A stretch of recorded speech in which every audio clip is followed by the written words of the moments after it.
I'm Dr. Erika Sato, and I am a double board certified plastic surgeon here in Houston, Texas. I am part of Houston Plastic, Craniofacial, and Sinus Surgery.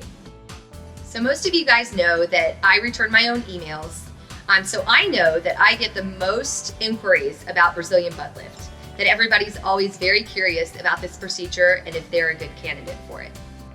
A Brazilian butt lift is a procedure where liposuction is carried out to remove excess fat from areas of the body where you have stubborn fat that isn't responsive to diet and exercise.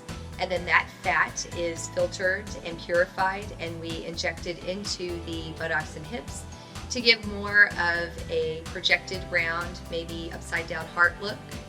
So it gives you two things. It gives you nice sculpting and contouring in the areas where maybe you're a little self-conscious from the excess fat, and then moves that fat that God gave you into the areas that you wish it was. So two parts to Brazilian butt lift: liposuction and fat injection. Are you wondering if you're a candidate for a Brazilian butt lift? Well, anyone who has excess fat somewhere on their body is technically a candidate for a Brazilian butt lift. Unfortunately, not everyone is a candidate for high volume fat transfer if you don't have a lot of excess fat. But there is stubborn fat on even very thin people, so if you're not sure, let me help you decide. Okay, so what can you expect during a Brazilian butt lift? Well, it is a serious surgery, and there is a lot of pain involved in the post-op period, so you definitely want to come in and chat with me so I can tell you all about it so you can make an informed decision if this is the right procedure for you. Most of my patients tell me that the first couple of days they feel very tired and weak, and they have pain everywhere. That it's very hard to get comfortable, and that the pain medicine only really just takes the edge off. We do prescribe narcotics for pain control, but even taking the max dose of narcotics, my patients do still say that they're in a lot of pain. I do ask my patients not to sit on their buttocks or apply pressure for 10 days, and I ask them not to shower for 7 because I like the compression garment to stay on untouched to try to decrease chances of a seroma.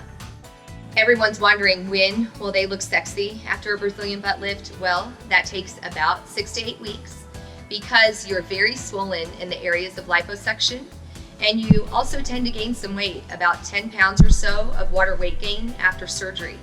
So you'll actually look bigger after surgery than you did before, but this is transient, and once that water starts to come off, you'll look skinnier and skinnier, and sometime around week 6 to 8, the liposuction will start to look fabulous.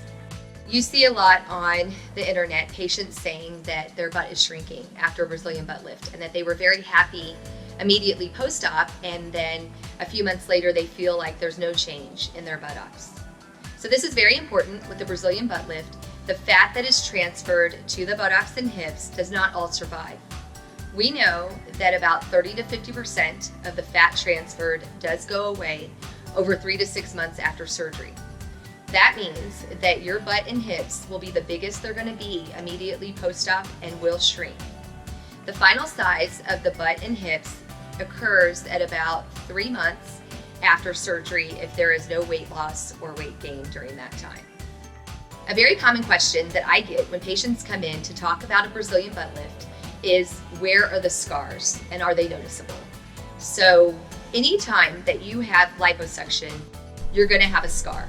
Some opening in the skin must be made to put the liposuction cannula in to remove the excess fat. Those entry sites are actually very small. They're about 4 to 5 millimeters in size. So when everything's said and done, they look like maybe the scar left from a mosquito bite. They are strategically placed around the body to help hide the scars. So I place mine very low so that a typical pair of underwear like a thong or a swimsuit will cover the scars on the lower body. And then up high for the access in the back, I place only one access site in the middle of the back, and we can put that where your bra strap or your bikini top falls.